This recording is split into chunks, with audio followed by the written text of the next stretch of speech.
बिस्मिल्लाहिर्रहमानिर्रहीम। स्टूडेंट्स, आज हम डिस्कस करने जा रहे हैं coordinates, graphs and lines. Coordinates, lines और ग्राफ को डिस्कस करने से पहले हम देखते हैं सेट थ्योरी को। सेट थ्योरी हमारे पास क्या होती है, ठीक है। सबसे पहले सबसे पहले स्टूडेंट्स जो लोग यूज करते थे उन्हें हम कहते हैं नेचुरल सेट। नेचुरल सेट के अंदर हम जानते हैं 1, 2, 3 and up to so on. ये वाली तमाम वैल्यूज नेचुरल सेट के अंदर आती है, ठीक है। उसके बाद हम यूज करते हैं जी नेचुरल सेट के बाद न्यू चीज डिस्कवर हुई। जब मैथमेटिशियंस ने इस पर वर्क किया तो उन्हें यहाँ इसमें कुछ कमी महसूस हुई।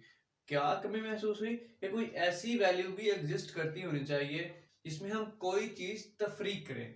अगर आप सब गौर करें तो यहाँ पर हमारे पास तमाम वैल्यूज एडिशन में हैं। अभी तक यहाँ पर कोई माइनस साइन की बात नहीं हुई थी। किसी चीज को किसी चीज से सब्ट्रैक्ट करने की बात यहाँ पर नहीं हुई थी। फिर क्या किया गया, फिर साइंटिस्ट ने एक न्यू वैल्यू यहाँ पर एक माइनस साइन बना के इसको इसके साथ ऑल वैल्यू के साथ ऐड कर दिया। मतलब पॉजिटिव वाली भी और साथ में माइनस वाली भी, और साथ में एक न्यू ऐसी वैल्यू बनाई जिसको हम कहते हैं जीरो, जिसकी कोई वैल्यू नहीं होती लेकिन वो इसके अंदर यूज होती है। तो जब ये सब वैल्यूज ऐड की तो हमारे पास बन गए इंटीजर्स। इंटीजर्स क्या थे? 0 plus minus 1 plus minus 2 plus minus 3 and ये चलते जा रहे हैं इनफाइनाइट तक, ठीक है। नेचुरल नंबर्स के बाद आए होल नंबर्स। होल नंबर के बाद इंटीजर्स। होल नंबर में क्या था? 0 ऐड हो गया, 0 1 2 3, नेगेटिव वैल्यूज फिर भी नहीं थी। फिर इंटीजर्स आए। इंटीजर्स के बाद आ गई बात रैशनल और इरैशनल की। स्टूडेंट्स, रैशनल और इरैशनल के बारे में जैसे कि आप लोग पहले जानते हैं कि वो वाली वैल्यूज जिसको p बाय क्यू की फॉर्म में लिख सकते हैं उन्हें हम रैशनल, और जिनको p बाय क्यू की फॉर्म में नहीं लिखा जाता उनको हम इरैशनल कहते हैं। अब यहाँ पर एक क्वेश्चन है, तो क्या अगर p बाय क्यू की फॉर्म की बात की जाए तो 7 बाय 2 कह लिया जाए या 2 बाय 3 कह लें, तो क्या ये दोनों नंबर रैशनल है या इरैशनल है? हमें कैसे पता लगेगा कि ये एक वैल्यू हमारे पास रैशनल है या इरैशनल? तो इसके बारे में एक छोटी सी बात कि अगर किसी का आंसर जब हम पॉइंट्स में निकालते हैं, अशारिये में उसका आंसर निकालते हैं, तो अशारिये में आंसर निकालने के बाद वो अशारिये के बाद या तो सेम वैल्यू चलती रहे, मतलब 0.5555 या 0.3333, या फिर 2-3 रिपीटिंग वैल्यू चलती रहे, 1 2 3 1 2 3 1 2 3 and up to so on, या फिर वो पॉइंट्स के बाद खत्म हो जाए। तीन चीजें, या तो वैल्यू का आंसर जो हमने निकाला इसका वो आंसर खत्म हो जाए, मतलब पॉइंट्स के बाद 1 2 3 पॉइंट के बाद वो इसका आंसर खत्म हो गया जी, वो वहां पर क्लियर हो गया, या फिर पॉइंट्स के बाद वो चलता ही जा रहा है लेकिन सेम वैल्यू चलती जा रही है, चाहे वो एक या दो वैल्यू है तो वो चलती जा रही हैं, तो ऐसी वैल्यूज को हम कहते हैं वो हमारे पास रैशनल होती हैं, ठीक है। लेकिन इरैशनल कैसी होती हैं? जो चलती भी जा रही हो और उसकी पॉइंट्स के बाद वैल्यू भी सेम ना आए। जैसे एक पाई की वैल्यू होती है एंड इसी तरह कुछ और वैल्यूज जिसके अशारी के बाद वैल्यूज भी डिफरेंट आ रही होती हैं और चलती जा रही होती हैं, रुकती नहीं है। तो किसी भी चीज का चेक करने के लिए कि वो रैशनल है या इरैशनल, उसका यही मेथड है कि हम क्या करेंगे, उसको डिवाइड करके देख लेंगे। अगर उसका जवाब अशारिये में आ गया, अगर वो रिपीटिंग में जा रहा है और सेम वैल्यू है, तो हम कहेंगे कि वो रैशनल है। और अगर वो सेम वैल्यू नहीं है, मतलब रिपीट नहीं हो रहा लेकिन चलता जा रहा है, तो वो इरैशनल होगा। तो ये रैशनल और इरैशनल का फर्क है। अब हम चलते हैं आगे रियल नंबर्स के ऊपर। तो रियल नंबर क्या होते हैं जी? रियल नंबर, तो रियल नंबर हम कहते हैं तमाम वैल्यूज जो रैशनल भी हों और इरैशनल भी हों।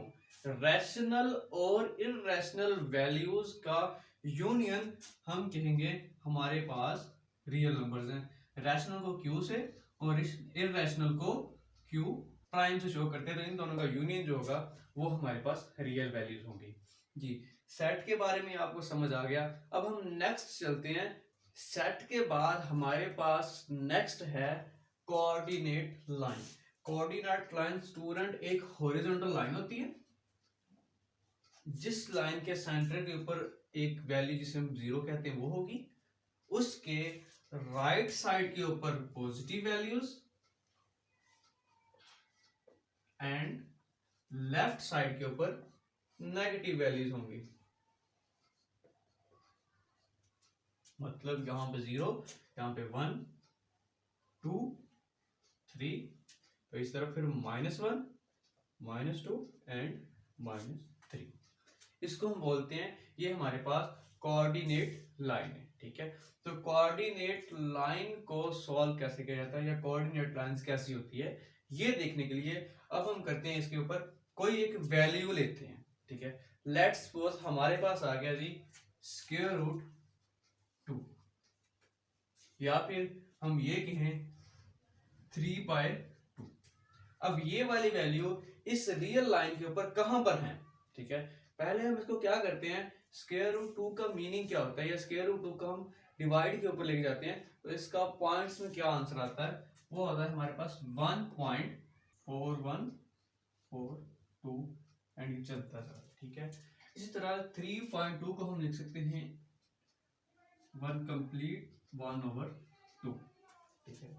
सबसे पहले हम अगर देखें 3/2 के बारे में कि 1 सही 1/2, तो देखें 1 सही जो है इसका मतलब है 1 कंप्लीट है, 0 से 1 तक ये कंप्लीट है। उसके बाद जो नेक्स्ट वैल्यू है 1 से आगे, उसके हमने करने हैं 2 हिस्से, ओवर 2 है तो हम क्या करेंगे, यहां से लेकर यहां तक इसके बनाएंगे 2 पार्ट्स, 1 एंड 2, 2 इक्वल पार्ट्स बना लिए, उसमें से फर्स्ट एक हिस्सा, तो ये हमारे पास 1/2 इस जगह पे आ जाएगा, इसको हम कहेंगे 1 × 1/2, ठीक है। इसी तरह जो 1.41, मतलब यहां से लेकर यहां तक तो 1 कंप्लीट है, आगे है 0.4, अगर 0.4 की बात करें तो ये हमारे पास होता है अगर 10 में से चौथा हिस्सा, ठीक है। तो हम करेंगे यहां से 4 और यहां से लेकर यहां तक के बनाया हमने 10 हिस्से, उसमें से 4 हिस्से थोड़ा सा पीछे आएगा, तो इसके ऊपर होगा 2 के स्क्वायर रूट। तो ऐसे हम कोई भी वैल्यूज इसके ऊपर निकाल सकते हैं, ये हमारे पास कोऑर्डिनेट लाइन है, ठीक है। कोऑर्डिनेट लाइन के बाद हमारे पास नेक्स्ट एक कंसेप्ट आता है, उसे हम बोलते हैं इंटरवल।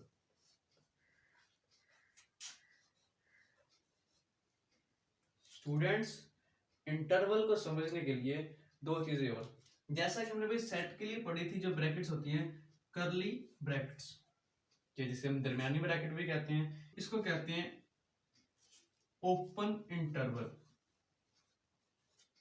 और ये होती है क्लोज इंटरवल। इन तीनों में फर्क क्या है, तो सबसे पहली है, लेट्स सपोज अगर इसमें मैं लिखूं -2 एंड 2, ठीक है, इसका मतलब ये है कि अगर ये करली ब्रैकेट्स में कोई डिजिट लिख दिया है, तो जो हम लिखेंगे जस्ट वही वैल्यू इसमें होंगी, मतलब इसके अंदर हमारे पास जस्ट -2 और 2 है, इसके अलावा और कोई भी वैल्यू नहीं है। जबकि अगर ओपन इंटरवल की बात की जाए, तो अगर हम यहाँ ओपन इंटरवल में -2 और 2 लिखें, इसका मतलब ये है कि जो हमारे पास x है वो -2 से ग्रेटर देन है लेकिन 2 से लेस देन। मतलब क्या है कि ये -2 और 2 खुद तो शामिल नहीं है, मतलब -2 और 2 खुद इस इंटरवल का मतलब है कि ये दोनों वैल्यूज इसमें शामिल नहीं है, इनके दरमियान में आने वाली तमाम हजारों लाखों वैल्यूज। अब मैं हजारों लाखों क्यों बोल रहा हूं, क्योंकि जैसे कि हम जानते हैं इससे छोटी 1.9 भी होगी, 1.999, 1.98, और 1 के और 2 के दरमियान में हजारों वैल्यूज होती हैं। इसी तरह से और -2 और 2 में इसमें 1 भी आता है, 0 भी आता है, 1 भी आता है, और इनके दरमियान वाली तमाम वैल्यूज जो इसमें शामिल हैं, लेकिन -2 और 2 शामिल नहीं है।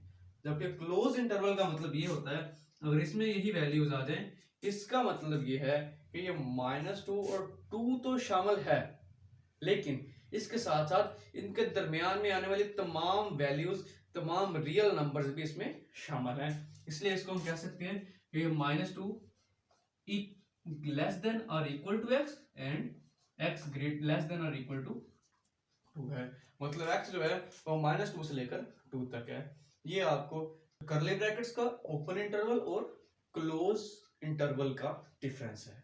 इसके बाद हम इसकी ग्राफिकली रिप्रेजेंटेशन करते हैं कि इसको ग्राफिकली कैसे रिप्रेजेंट किया जाता है। ये हमारे पास एक लाइन है, अब हम यहाँ पर सबसे पहले करते हैं जी ओपन इंटरवल को। ये हमारे पास ये -2 से 2 तक का एक ओपन इंटरवल है, इसको इस लाइन के ऊपर कैसे शो करना है, तो बहुत ही आसान तरीका है क्या करेंगे, सबसे पहले हम जानते हैं दरमियान में 0 होता है, ठीक है, फिर 1 फिर 2, यहाँ पर भी 1 एंड 2। हम जानते हैं कि ये -2 और 2 खुद शामिल नहीं है, ठीक है, यहाँ पर -1 यहाँ -2 यहाँ 1 एंड 2। जैसा कि हम जानते हैं कि ये 2 एंड -2 शामिल नहीं है, तो हम यहाँ पर जो बनाएंगे एक ऐसा खालिश का सर्कल बना देंगे जिसके अंदर कुछ भी नहीं होगा। तो ये चीज़ शो कर रही है कि ये 2 शामिल नहीं है, लेकिन ये 2 के दरमियान तमाम की तमाम जगह जो है ये इसमें शामिल है। इसमें जितनी भी वैल्यूज आती हैं, चाहे वो रैशनल हो इररेशनल हो, मींस तमाम के तमाम रियल नंबर्स जो 2 और -2 के दरमियान में आ रहे हैं तमाम इसमें शामिल हैं। लेकिन अगर हम बात करें क्लोज इंटरवल की, तो सेम इसी के लिए अगर हम -2 और 2 का बनाएं क्लोज इंटरवल, उसके लिए होगा लेट्स सपोज ये 2 और -2 है, तो हम क्या करेंगे, इस 2 और -2 को फिल कर लेंगे।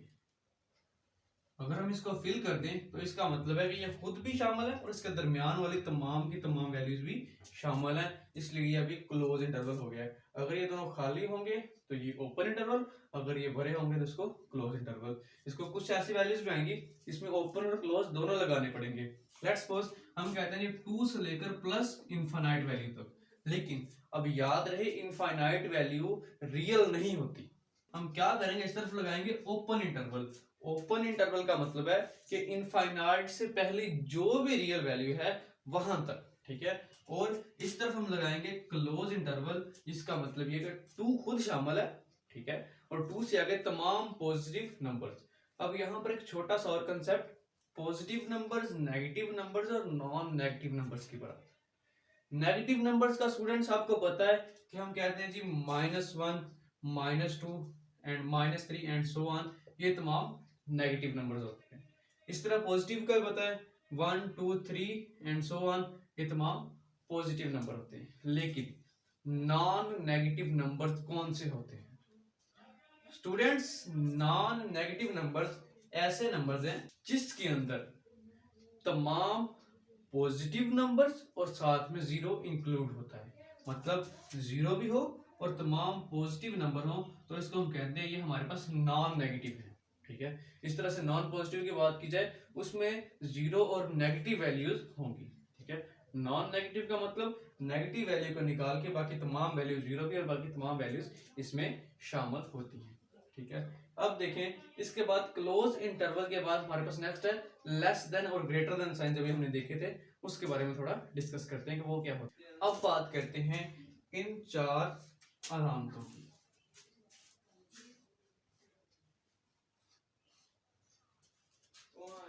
इसको हम पढ़ते हैं लेस देन, इसको पढ़ते हैं ग्रेटर देन, ये है less than and equal to, ये greater than and equal to. अब इनका इस्तेमाल, लेट्स सपोज हमारे पास ये ऐसी वैल्यू, इसको पढ़ना है 2 लेस देन 3, ठीक है। अब इसको याद करने का आसान तरीका वो ये है कि जिस तरफ इसका मुंह खुला होगा, ठीक है, जिस तरफ ये साइन का मुंह खुला होगा उस तरफ वैल्यू बड़ी होगी, जिस तरफ बंद है उस तरफ वैल्यू छोटी होगी। तो इसका मतलब है 2 लेस देन 3 है, ठीक है। अब यहाँ पर इन इनइक्वालिटी साइंस को यूज करके कुछ बेसिक कंसेप्ट्स आते हैं कि इनइक्वालिटी साइंस को सॉल्व कैसे करते हैं, जैसे हम पहले करते रहे वो इक्वेशंस को सोल्व। लेट्स सपोज यहाँ 2x + 3 इज इक्वल टू आ गया जी 4, तो इस जैसी इक्वेशंस को हम कैसे सॉल्व करते रहे हैं। अब यहाँ करते हैं, अगर यहाँ इक्वालिटी साइन की जगह पर इन चारों में से कोई साइन आ जाए तो उनको कैसे सॉल्व करना है। हम यहाँ एक इसकी एग्जांपल लेते हैं। हमारे पास ये क्वेश्चन है, उसने कहा है इस इनइक्वालिटी को सॉल्व करें। क्या है 3 + 7x लेस देन और इक्वल टू 2x - 9। किसी भी इनइक्वालिटी को या इक्वालिटी को, मतलब जो इक्वेशन की फॉर्म में होती है उसको या इसको सॉल्व करने का मतलब ये होता है कि उसमें से हमने जो x गिवन है उस x की वैल्यू फाइंड करनी है। अब इस x की वैल्यू फाइंड कैसे करते हैं? सबसे पहले अगर हमने इन x की वैल्यू फाइंड करनी है उसके लिए सबसे पहला काम आपने तमाम x वाली वैल्यूज को एक तरफ लेके आना होता है, ठीक है। हम वही काम जैसे हम इक्वालिटी में करते थे वही है यहाँ पे करेंगे। 3 + 7x, ये 2x इस तरफ है पॉजिटिव, हमेशा हर वैल्यू का साइन उसके आगे होता है, इसका साइन यहाँ पर है, कोई साइन ना होने का मतलब है यहाँ पर पॉजिटिव साइन है, इसलिए 2x इस तरफ पॉजिटिव है, लेकिन जब ये इनइक्वालिटी के इस तरफ आएगा तो ये नेगेटिव हो जाएगा, ये बनेगा -2x less than and equal to -9। ठीक हो गया। अब हम नेक्स्ट क्या करते हैं, 7x में से 2x को तफरीक करेंगे या 7x में से 2x को माइनस करेंगे तो हमारे पास आ जाएगा 5x less than and equal to, पहले बताया है जिस चीज की वैल्यू फाइंड करनी होती है उसको अलग किया जाता है। जहां हमने x को अलग करना है तो यहाँ इस वैल्यू के साथ अगर इसको सॉल्व किया तो हमारे पास 5x आ गया, इसके साथ 3 प्लस हो रहा है, अब हम 3 को उस तरफ ले जाएंगे तो ये क्या होगा माइनस, तो ये बन जाएगा -9 -3 जी। नेक्स्ट हम देखते हैं जब 5x less than and equal to -12। Students यहां पर एक बहुत इंपॉर्टेंट बात, जो डिफरेंस है इनइक्वालिटी और इक्वालिटी के अंदर, ठीक है। इक्वेशन में हम क्या करते हैं, सिंपली जब भी कोई वैल्यू आए मल्टीप्लाई डिवाइड हमने कर देते हैं, लेकिन इसमें थोड़ी सी जो 2-3 प्रॉपर्टीज इसकी डिफरेंट है वो ये है कि नंबर 1, जब हम किसी नेगेटिव वैल्यू के साथ मल्टीप्लाई या डिवाइड करेंगे, जब हम किसी नेगेटिव वैल्यू के साथ दोनों तरफ इस इनइक्वालिटी के मल्टीप्लाई या डिवाइड करते हैं, क्या बात कर रहा हूं मल्टीप्लाई या डिवाइड, प्लस माइनस की नहीं, तो जब भी हम किसी नेगेटिव वैल्यू के साथ मल्टीप्लाई करते हैं तो उसके अगर साइन फर्ज किया लेस देन का होगा तो वो ऑटोमेटिक ग्रेटर देन हो जाएगा, हम उसका साइन चेंज कर देंगे।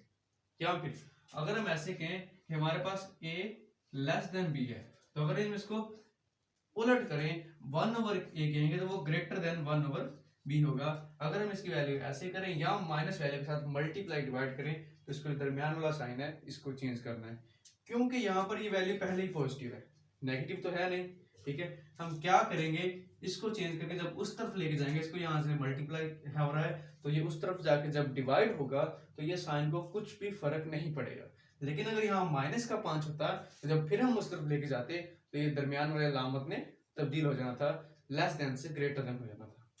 तो यहाँ पर हमारे पास आएगा x less than and equal to -12/5, तो ये हमने x की वैल्यू निकाल ली। तो ये एक मेथड है इनइक्वालिटीज को सॉल्व करने का।